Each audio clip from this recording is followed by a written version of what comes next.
5, 4, 3, 2, 1, 0.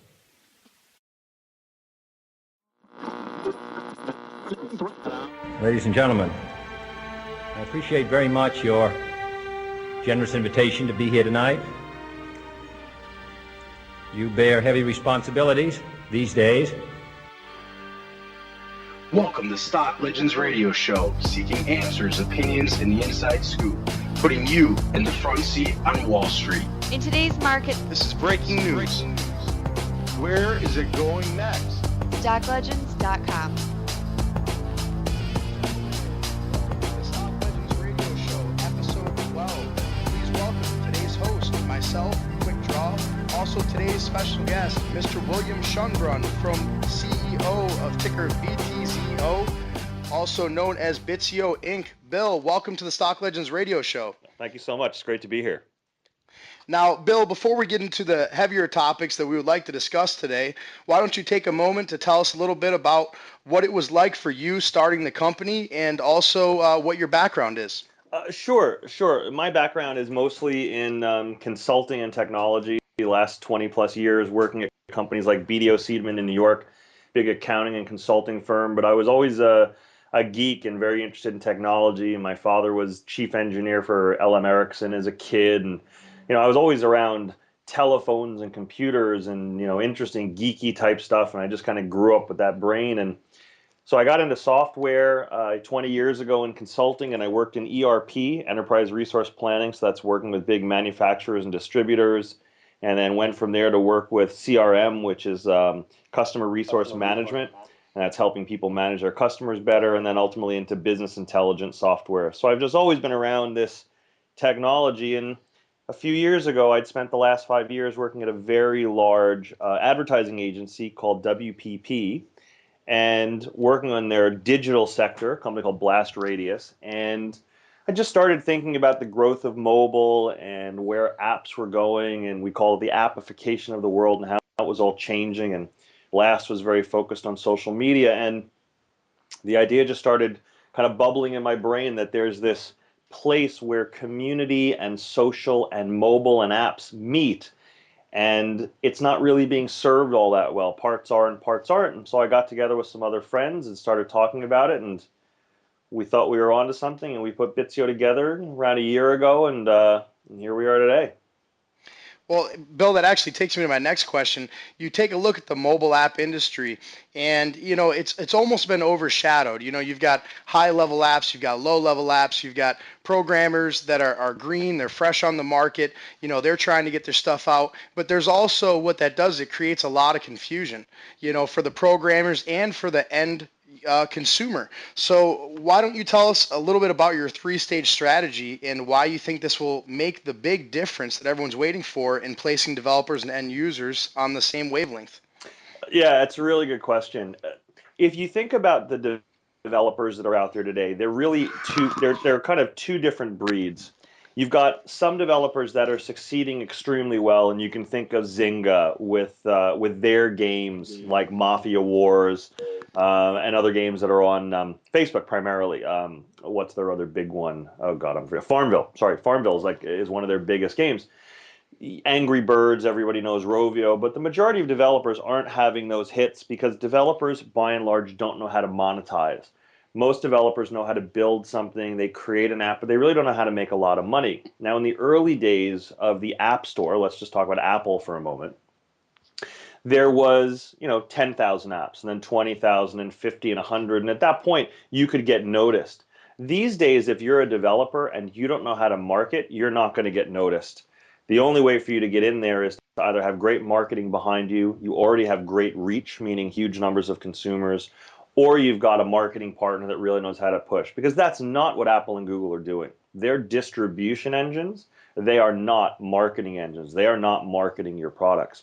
So we look at the market and say, for hardcore developers, we believe the thing they need the most help with is monetization, is getting their apps noticed. So that, to me, I kind of think left to right. That's the far right end. That's the hardcore developer. And for them, we have a suite of tools that essentially works with advertising networks, and it helps monetize their products. It cross-sells and upsells their products, and it gets them into a broader variety, a wider variety of consumers. And that's where they're making their money, downloads, in-app purchases, or advertising. In the middle, we find kind of lower end developers, people who, they're not hardcore devs. They want to build an app. They have an idea, but they actually don't even fundamentally know how to do it. So for them, we've come up with a series of products and tools and educational suites to teach them how to build an app. It's lowering that barrier to entry, making it so they can develop it. And of course, once they do, they start using some of the higher end tools which help with monetization. And then the far left, and we actually think this is probably the biggest area of possibility for the future, biggest area for growth, are people who aren't developers at all, but they want to build an app. And you could think of anybody like wanting to have an app about a radio show and distributing your content, for example, or your son's soccer team schedule, or just some info about yourself if you're a music artist, but you don't want to go through the trouble of putting it in the App Store. Apple is now put its policy in place where they really only want to approve high quality apps, high end apps. With 500,000 apps, they know it's hard for people to get noticed. They want to start to separate the wheat from the chaff. So they're suggesting to people, if you want to put an app like that out, and we call this a quantity app, quantity meaning you're making lots of them. If you want to put out a quantity app, you should use a technology called HTML5 or a web app, which Google does too. So we have a series of tools that allow people who really don't know how to build apps at all but have an idea to build an app, let you download it directly to your phone, whether that's your iPhone or your Android device, and it's just sharing it with your friends and sharing it with your community. And these folks they're not really worried about monetization. They just want to get their message out. And inside of that, of course, there's money for us to be made through advertising. So we think about hardcore developers, middle of the road developers, and just your general consumer who wants to build an app, and we talk all about turning consumers into creators. So that's the three-step program, and that's how we think about it. Wow, that's actually a very unique idea.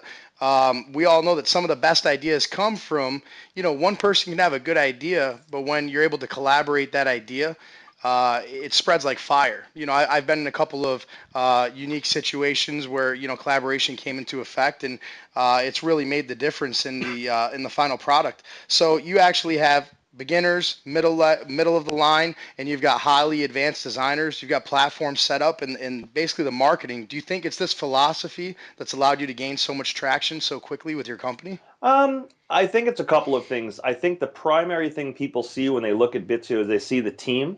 The majority of members of our leadership team have run companies in the hundreds of millions up into the billions.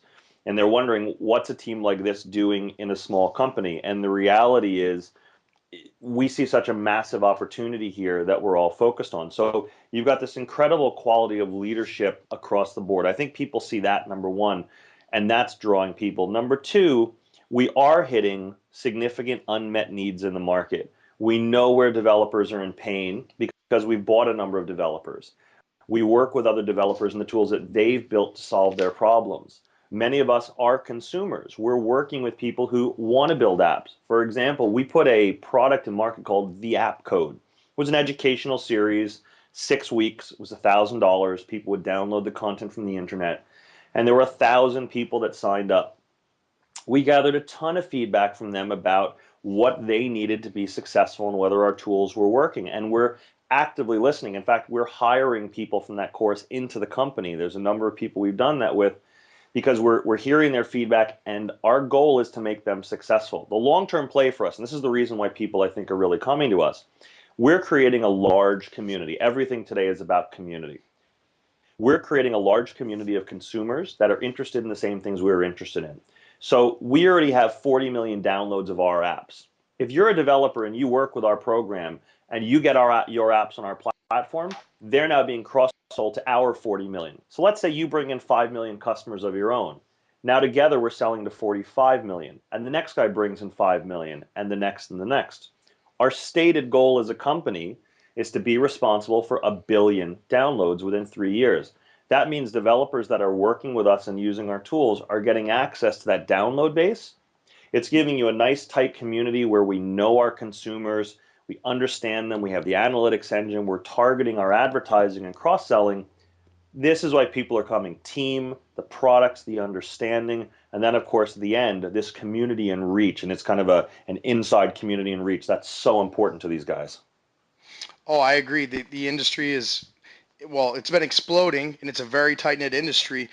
In 2010, there were per se, and this is probably a rough number, 51,000 personal developers in this space. Now, 1 year later, that's 2011, we have over a 100% increase to 118,000 developers. Now, I'm an investor first. I started investing in stocks and investing in the market previous to the radio, so I've got a deep investor background. I know that growth is a serious concern, when you're looking for a company to invest in.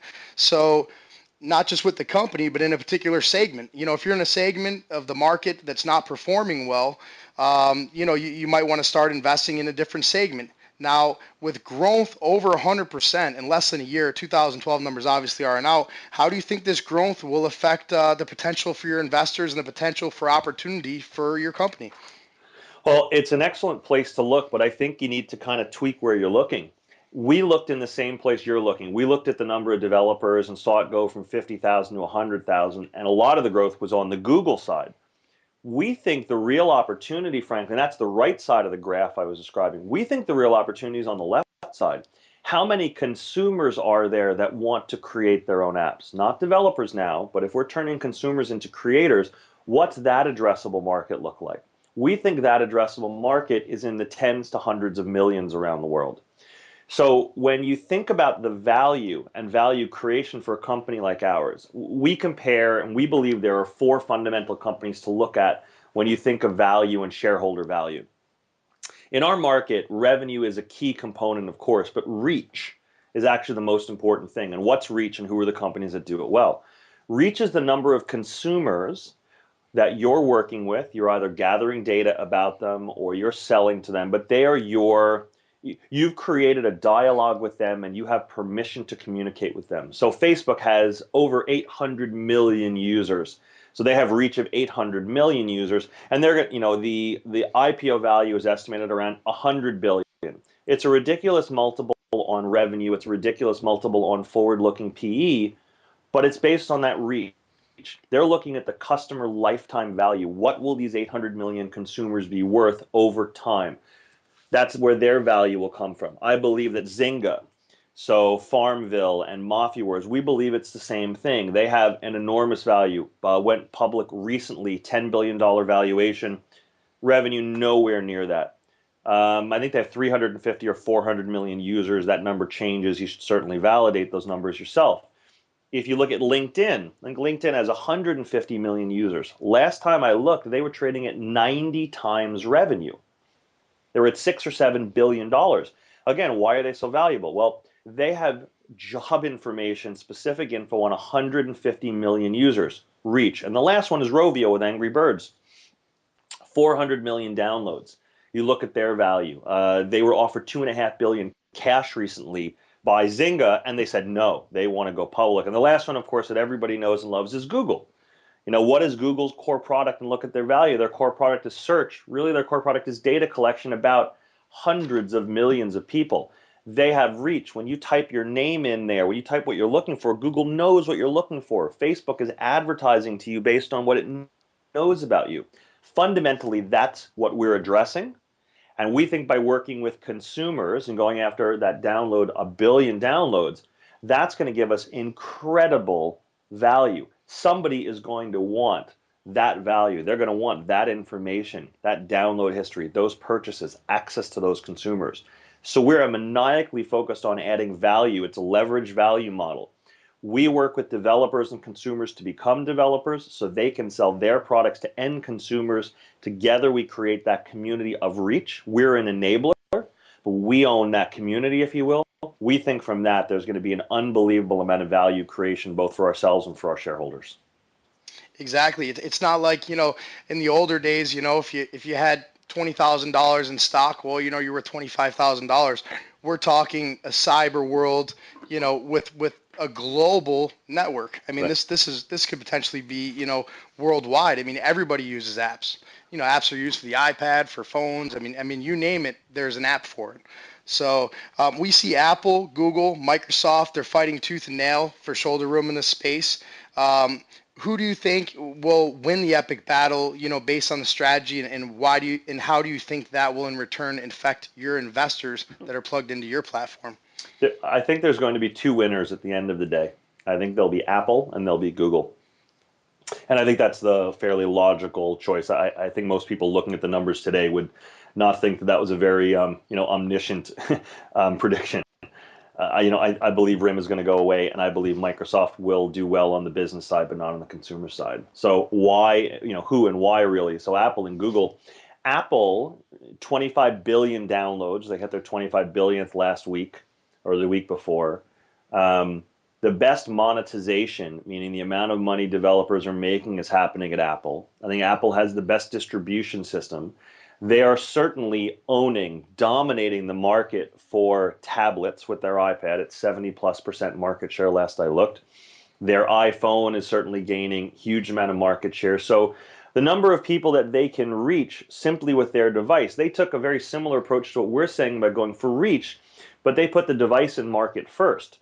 So first comes the iPhone and the iPods, then they put out the iPad, and who knows, maybe next comes the TV. The next wave of apps are on your television. If you buy a new TV today, there are apps built into it. Right. Who knows if that's what comes next? I actually fundamentally believe that that is what will come next, will be a TV from Apple. We know there is Apple TV, the little box, but a fundamental TV screen, and that's where you'll interact. So we think that they're going to, I believe that they will own the consumer market for people who are really focused on the user experience, who don't mind that they're giving up a little control. They don't mind that it's a walled garden really inside of Apple, that's okay with them. And I think because they're owning the consumer device, they own the distribution channel. You have an iPad in your hand, that's your wallet. You just push a little button on it and down comes the device. Now, Google's taking a similar approach, but instead of going after consumers as hard, they're getting phones out to as many people as they can through multiple carriers, and they're focusing on the devs. Now, that's the old Microsoft model, right? Get your product available for as many people, as many platforms, as much hardware as you can.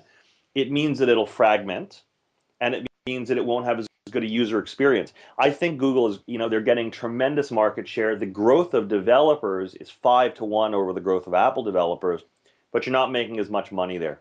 The consumers aren't there as much. So I think in the end, you're going to see a war there. The question will be, how do you determine the winner? Is it the number of people, the number of consumers you have, or is it the revenue and the profit?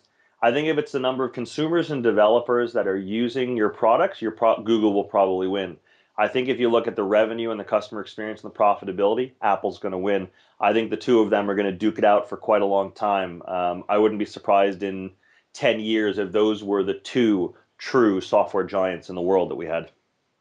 And that's similar to more or less, so your strategy is, okay, if I were to build an app, I go ahead, I put together an app, I'm an entry level guy, and, of course, I just finished a project. I'm going to want to go and tell my 20 best friends, hey, listen, I built this thing. It's really cool. Check it out. Let me know if you like it. Right away, a good friend being a good friend, they hop on, they download the app, they check it out. Yeah, this app's pretty cool. I really like it. So what you've done in that short instance of giving me the opportunity to be able to maybe stick my hands in something that I might not be might not have such a strong background in, you've expanded your marketing chain by 25 people. Exactly. In 1 minute. So, what you do is you open the gates, 1,000 apps come up, 100, you've got 100,000 market reach right there. Bam. Okay. Your numbers just grew by 150,000, your market reach. And you start building this network portfolio. Right. That's right. And that's where the value is. It's ultimately it's funny. People have called us a publisher. Mm-hmm. Where they look at us and say, you're responsible for publishing apps. So you think of a publisher, somebody brings you a book, you publish the book for them. You didn't write the app. Now, we write some of our own. We have some great apps in the market, and we have 40 million of our own downloads, and we'll continue to do that. But we'll also publish for others, so we're creating that base. That's one way of looking at it. The other way of looking at it, and I think this is the more accurate way, is it's really an aggregation network. We're aggregating developers and consumers, and we're bringing them together with their various products and tools. And it's not a complex equation. I typically tell people it's like this. If you're a developer and you have 10 apps, and you can get those apps to 1 million people. That's about as much as you can do. You can cross-sell your 10 apps inside of your 1 million consumers, and that's going to be your limiting factor unless you really want to market. Now, if there's 10 of you doing the same thing, that means there's 100 apps between you, and it means there's 10 million consumers between you. Why wouldn't you pool your resources together, target the 100 apps that you're selling inside of 10 million people? So instead of trying to get one person to buy your 9 other apps, you might have that same person trying to buy 19 or 29 or 39 out of that pool of another 99 apps based on the information you know about them over time. It's customer lifetime value. Over time, if you continue to deliver value, they will buy more and more and more. They will stay with you and be more loyal. So you're aggregating these pieces together. And we believe ultimately that's one very fundamental piece. And the second, frankly, we believe that community and social networks are about to go through a cataclysmic shift. So for example, when Facebook and LinkedIn really hit the scene 2 or 3 years ago, I don't know about you, but for me, my business friends, my business associates were in LinkedIn, and my friends were in Facebook. And there was a pretty clear delineation. And the kind of information you shared in Facebook was personal. And what you shared in LinkedIn was professional. Now, you sit next to somebody on an airplane or on a bus, or you meet them on the street, and you're instantly getting friended on Facebook. Now, it's great for Facebook because they've reached 800 million people, and they're growing even more. But for me, that's not my community anymore. That's not my friends. If I want to share my app, if I've written an app and I want to share it with my friends, well, where do I do that? We think the next fundamental shift, and one of the things we're bringing to market in our platform, is the ability for someone to create their own community. Who do you want to share your app with? So you have this broad consumer base, but you might want to build a very specific app that's just all about you and the relationship with your kids. And you want to share that with your mom and your dad and your aunts and your uncles and your friends. And you don't want it to be open domain. You want to create a nice little community. Years ago, you created an email list. You want to create a nice little community of the people you want to share with, and you want to make your apps available inside that community. Today, communities are created in big ways. We think the future will be people self-creating smaller communities and sharing inside of that. So if you look at those two strategies, you're working with an app aggregator to take general information, general apps, games, and move them out to the public domain in an efficient way. And you're also taking very specific apps and you're allowing people to create communities that do that in a targeted fashion outside of a world like Facebook, because we think it's actually gotten too big to truly be a community. We think those are the two ways that you go at the market. So more or less, you're taking a look at a particular person. If we single out one person in this giant network and say, okay, we've got John. John likes, John's family oriented. He likes the following things. You start to more or less customize a particular presentation for John. You might like this, John. You might like that. Is that more or less the idea of how you keep people's interest by constantly giving them new things that fall within the parameters that they're interested in? That's the essence of targeted advertising. It's exactly what, if you look at Flurry, which is one of the big names out there today, they provide targeted analytics. We've built this into our tool as well. The more we know about you, the more that we can sell you the right product next. If you've downloaded the golf app and the football app, chances are you're not going to buy Better Homes and Gardens, but you will buy the soccer app. You got it. Right? Exactly. So that makes a lot of sense. It's simple, targeted marketing based on data. Wow, it's amazing that it's brilliant, but it's just the world in general, how quickly it's evolved in such a short period of time. I mean, if you take a look at, let's take a look at the last 100 years, just for shits and giggles. If we take a look, actually, let's look at the last 30 years. Okay, we used to have the boom box, the cell phones came out, they were on a backpack. So we take this small time length. We take 20 or 30 years and look at the evolution, and if you look at evolution over the last 100 years, the last 30 years, things have evolved to a speed and a point that's just almost unbelievable. Where will it be in 10 years? What opportunities will be opening up? This is pretty much the front line of any advancement. Any technological advancement is some way intertwined with this particular side of the business, with apps and with global marketing. Yeah. You know, it's interesting. Gordon Moore, the founder of Intel, he had it right 30 years ago. You know, Moore's Law, if you've read Moore's Law, he basically said that technology will become half the size and twice as powerful every year. And you think about what that means. You just take a small number. You know, 1 doubles to 2, 2 doubles to 4, 4 to 8, 8 to 16, 16 to 32. First couple of years, 1 to 2, no big deal. 2 to 4, no big deal. All of a sudden, 64 to 128, 128 to 256, 256 to 512. Those are enormous jumps. So the last 20 or 30 years, really what it's all done is it's put the human race in a position to be able to do this. Really, what's happened is we've moved from the size of technology has gone from big and stationary to small and mobile. And that's what's unlocked this potential. And that's what will continue to unlock this potential. Because you can carry it in your hands, you're more likely to do so. The computer isn't your desktop anymore. It's wherever you are. Exactly. And people used to think, hey, I've got some really good ideas. I want to make some money on it, but I may not be smart enough to sit around and redesign, design the light bulb. We're talking about patents and things like that. If you've got an idea and you want to put it together, it's a lot of times, a lot of work. You got to go through patents, things like that. This is almost the patented version of a virtual idea. Yeah. Well, which is very cool. Oh, yeah. The reality to this whole thing is apps actually are a means to an end. If you peel the onion and you look practically at this, what is it? Apps are a way of disseminating, primarily a way of disseminating content, right? What is Apple today? Apple went from being a computer company, they were Apple Computer, and then they became Apple Inc., Apple. They moved from being a computer company to a media company.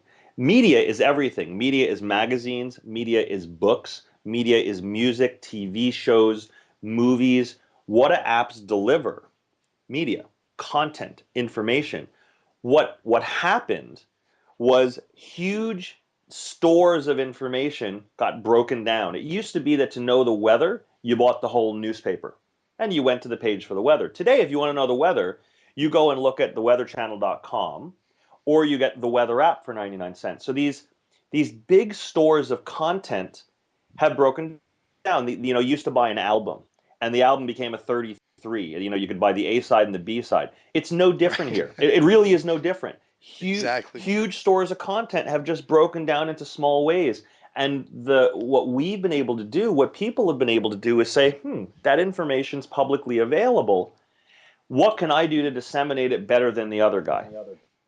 It's why, newspapers, magazines, they're a dying breed because small pieces of them are now being disseminated. They're moving online and they're moving to iPads, but the reality is I'm only interested in the sports section of my paper. I'm not going to subscribe to the New York Times entire thing for the sports section, but I'm happy to buy the sports app, and I'll give you a smaller percentage. I don't want to buy the entire, Beatles album, but I'll pay 99 cents for that one song.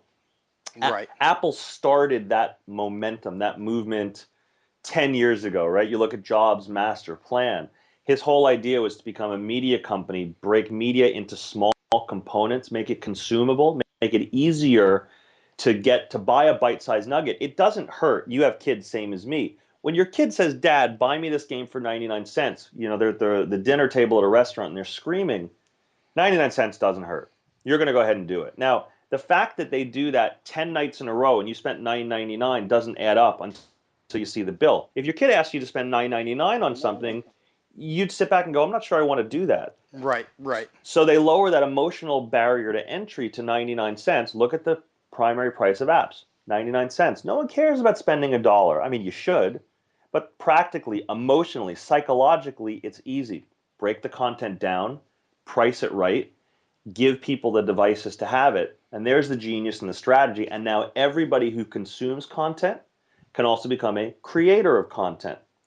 That's the publisher model. That's the brilliance of the publisher. That's the world we're now living in. That's the greenfield opportunity that we see. Apple started it. They really did start this thing a few years ago, and everybody else is catching up. And lots of people like us are able to build businesses and really profit by it. Oh, absolutely. Well, as the thirst for knowledge grows, I mean, people aren't going to the TV anymore for even news or even information. If I have to learn something, I don't buy a book. I go online. Yeah. I check my app. I've got apps. I've probably got 100 apps on my phone.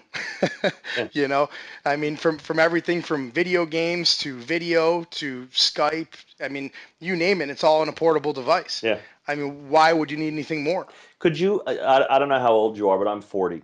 So I went to Mhm. college 3 years ago, 22 years ago. Google didn't exist.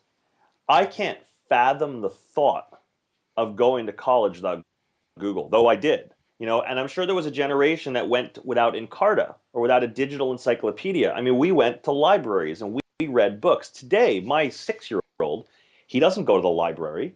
He gets books to take home, but he needs information for a class project. He grabs his iPad. Yeah, he's 6 and he has an iPad.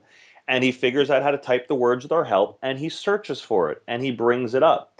That's the two sides of the equation. The apps are smaller. You're no longer buying enterprise software. You're buying a small app, and the information is smaller and it's accessible. That's why we're able to do this, because the two pieces went hand in hand. The average price of software used to be 30 or 40 bucks. Now it's $2.50. The average size of information used to be huge. Now it's nice and bite sized. The two things happen simultaneously. And like you said, you carry 100 apps on your phone. I've got about 500 that sit in my computer, and I keep 1 to 200 on my phone at any given time, depending on what I need. But that is my go-to for anything. Restaurant, directions, phone number, the news, what do I do when my kid has 104 fever? Whatever you want to know, somewhere on your little mobile smartphone, which, by the way, fits in the palm of your hand and is 10 times as powerful as the first computer you ever got, that's where you're going for info. Have you ever gone somewhere in a rush and actually left your phone? I've done it once, and a panic comes over you like you're lost in the Sonora Desert. Yeah. Oh, yeah. I mean, literally, you're just detached. Oh my God, what am I gonna do? I could be missing something. So, it's almost like a fix. Yeah. You go somewhere, you get the data, you get the information. It's such a thirst for more and more knowledge, more and more information. The thirst is there, and then it becomes the convenience of it being there. So when it's taken away, you have to have it. I mean, how could we ever go back to the way it was before? Yeah. So that right there, that small psychological emotion points the direction of the industry. If it ever went, it's almost like I would never want to say it's impenetrable, because nothing's impenetrable. Anything can happen. The only constant is change. But I would be shocked and amazed to see that this particular side of the industry didn't double, triple, quadruple, go 5 times its current size annually for the next 5 or 6 years forward. I have friends that are actually into app design. And they mess around with it. They pull it up on their computer monitor, and they get to run like the test application, and everything else, and then they plug it in, and they might not be the best apps in the world, but that's exciting stuff. Yeah. It's art. It's something that they've done. It's their ideas. They're able to actually blow that steam, get that thought process out to the world. Yep. People want to be heard. You know what? I would almost safely say, and I'm not one for making emphatic predictions, but I would almost say the world will never go back to what it was, and you can see the evidence of it in a few places. Do you have a TiVo or some kind of recording device on your television? Oh, of course I do. Right. So does everybody else. So you're not watching commercials anymore. The world has actually moved. I almost call it the ADD generation, and it's with due respect with people with ADD. It's we no longer have the attention span to deal with things because it's so accessible. And I came out of advertising the last 5 years in advertising, and advertising revenue on the whole is down, and it's because people are so distractible.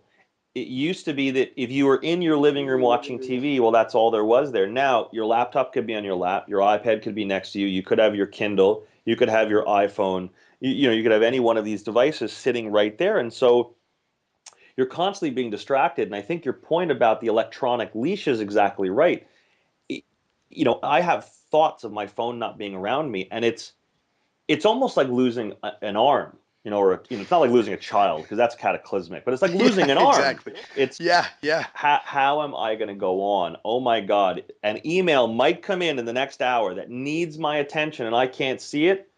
Oh man, and there's good and bad to that. I'll tell you, it's a horrible thing in some cases that we can't detach, but it's the pattern behavior, and that's actually why I think the world will never go back to the way it was.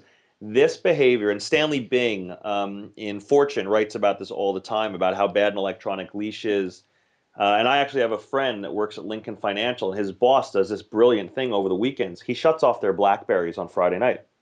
Emails queue up, they stay there, and on Monday morning, he turns them back on because he wants them to recharge. And it's a rare breed that does this. But I'll tell you, those guys over the weekends, they are in like hypertensive panic mode because they have no idea what's going on in their world. Exactly. We're so used to access to information. We're so used to it at our fingertips. We will not be able to go back. This is one of these things where before the fax machine, I have no idea how I got documents to people. Before the microwave, I remember popping popcorn with Jiffy Pop on the stove, but not really. I don't know what people did before washing machines. I don't know, God, life before Wi-Fi, was there such a thing? Right. And these are 20-year advancements. This is just the last 20 years. Can you imagine if people look back and said, you know, what would life be like without your mobile phone, without your cell phone? It would be, people can't, I'd say most North Americans, most Westerners and Europeans can't imagine that world. And, you know, even in Asia too, people couldn't imagine that the world of disconnection. Just wouldn't fathom it. Oh yeah, yeah. I mean, even the children that are coming up now. I mean, I'm a little bit younger. I'm 28, so my age group has a lot of the technology people in it. But the kids coming up now, they're on a completely different wavelength. You mentioned earlier, my daughter will grab my phone. She'll show me how to use it. She'll hop in the camera. She's messing with the Wii. I'm just like, look at all this. Yeah. All this technology is amazing, but it's literally everywhere, and people might not notice. It's not just per se for cell phones or iPads. I mean, if you go and get a hotel in Las Vegas and you want to open the curtains, you press a button. Guess what? That's an app. Yeah. They're literally everywhere you look. Yeah, absolutely. It is exactly that. And the behavior is pattern, right? There's nature, nurture, but behavior by and large is patterned in us as humans. And there's great YouTube videos of an 18-month-old who picks up a magazine. I don't know if you've seen this, but it's like, People or Us Weekly or something. And the kid is trying to interact with the magazine, trying to move the pages with her finger, and she's getting pissed. Right. Because she can't make it move, because she's actually, by 18 months old, become used to an iPad. Now, I can see it with my son, and I sit on the board of a school here, and I run their technology group and the governance group and a bunch of other things. But in the technology group, we handed kindergartners iPads, and it's actually fundamentally changing learning outcomes. So it's not just for fun and games, and it's not just for email. These tools, this revolution, these apps and these tablets and these smartphones, they're actually fundamentally changing the way children are learning and interacting with information. Science can be boring. It excites me, but it is boring for most kids. But if you look at the app Elements, where you can twist them and turn them and actually interact with them in a 3D model as opposed to a boring page, you're fundamentally changing how a child interacts with information. That's what makes this so exciting. You interact with the information. You don't just consume it, you actually interact with it. It's one of the reasons this has taken off so much. Zoom in on a picture, zoom out, save a picture, copy, paste, links back and forth. All of these pieces coming together. It's all about the user experience. We have finally gotten to a place where the experience of working with information is cool. Oh, I agree. It can be mind-blowing. In this community, you're going to have the average person, so you're going to have almost like an infinite tap on what people's thoughts are in their imaginations. So, we're seeing people's thought processes come to reality literally right in front of us. But then not only that, you're going to have you have a platform where they can make money on it. Yeah, exactly. So I mean, it really doesn't get better than that. You get all the good emotions. You're fulfilling your quench for thirst. You're fulfilling your quench for profits. And in the end of the day, this is art. It's a hobby. So you've really got three main factors there that are going to entice and keep your crowd motivated. Right. Exactly. So Now, is there anything else that you would like to say to your investors? You know, we'll have some new investors coming on into your stock and listening to the show and researching the due diligence that we put together for them. Anything that you would like to say to the new investors, or maybe a next step, something that you're looking forward to coming here in the near future? Well, first, welcome. I'm happy that you're joining and watching us. We think we're all part of a pretty exciting ride here in this new application. There's lots of very exciting things that are going on. We're very focused on the foundational elements of how you build a business that can scale. So that starts with team, that starts with kind of foundational products and getting the right clients in market. And that's the things we've done. Where we're moving from here are ways of really opening the tap and accelerating this. So it should be quite an interesting growth curve. I certainly implore everybody to keep watching and keep doing the research and keep playing with the space the way we are. We think the next 24 to 36 months are going to be absolutely unbelievable for anybody who's in this market. That's great. And you know what? I also want to commend you for coming on the radio show. I think your background probably has a lot to do with it. You know, the investors are also receiving their information differently in the investment community. You know, radio is a great opportunity. You know, the investors love hearing CEOs on interviews. They're able to really get a look at the company. They feel your inspiration, and that gives them the confidence. So, you know, we know that you were on another show last week. It looks like you're really actively trying to reach out and tell the investors, hey, listen, here's what we have going on. Here's the cut and dry facts in black and white. Here's why you may want to take a look at this particular segment in our company particularly. I think, you know, going out and doing that is really showing a lot to the community that supports you. It's my pleasure. I think my number one job, other than setting the strategy and working on kind of growth initiatives, for me, the number one thing is our team, and that team includes our customers and our investors. Everything works together to make these things happen. So that's really where I focus my time and energy. I take calls from investors and customers all the time, as I told you. Some of our most disgruntled customers are now employees. So I'm always happy to have those conversations with folks and get their point of view. There's no bad point of view. I know it's going to help by hearing it. And I'm pretty much always available to have those conversations to the betterment of a company that we all participate in. If investors want to take a real quick look here, we can send them over to bitzio.com, bitzio.com. Very nice site there. I looked through it. There's a ton of information for you to go ahead and take a look at. This is ticker BTZO. Bill, it has been our pleasure having you on the radio show today. Again, we'd like to offer you to come back as you continue to follow through these steps and move up the ladder to the next phase in your company. It's been excellent having you on. We really appreciate it.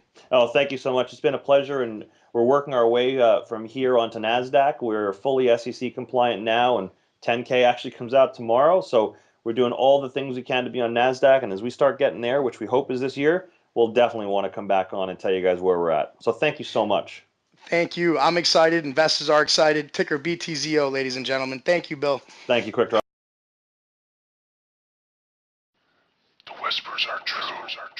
Games that are legendary. StockLegends.com.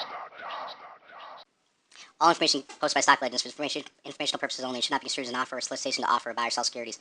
By listening to this radio show or this poster or this video by Stock Legends, you are accepting sole responsibility for your own investment decisions. By reading messages, doing so in videos, or listening to the radio show, you acknowledge that the information hereunto contained within this message or video provided or radio show is for general opinionated discussion and for informational purposes only. Therefore, should not be considered to be complete, precise, accurate, or current investment advice. Be aware that internet persons, videos, and so on, not only on the original message board where this disclaimer was discovered or in this video show, but other message boards that is not limited to the originated video of the website, may be increasing or decreasing our share positions in security regardless of what they are saying or posting or construing on this radio show. It may be compensated in some way or form by a third-party investor in the company mentioned posted in this video or radio show. The non-affiliated third parties compensated may or may not have shares to liquidate, which could affect the stock price. Assume that any security mentioned is owned by Stock Legends and may be buying or selling, adding or subtracting away from the position that they have, regardless of anything said, inferred, construed, or referred to. Believe before or after starting company profile. Always do your own due diligence prior to making investment decisions. Never borrow money and buy penny stocks. Always remember penny stocks are very risky. You could possibly lose your wife, keys, house, and everything else comes along with it. Also, be aware that information provided concerning certain securities contains forward-looking statements that involve risks and uncertainties. As in any investment, never invest in a penny stock unless you can afford to lose your full or entire investment. We completely abide by the Fifth Amendment for this full entire show.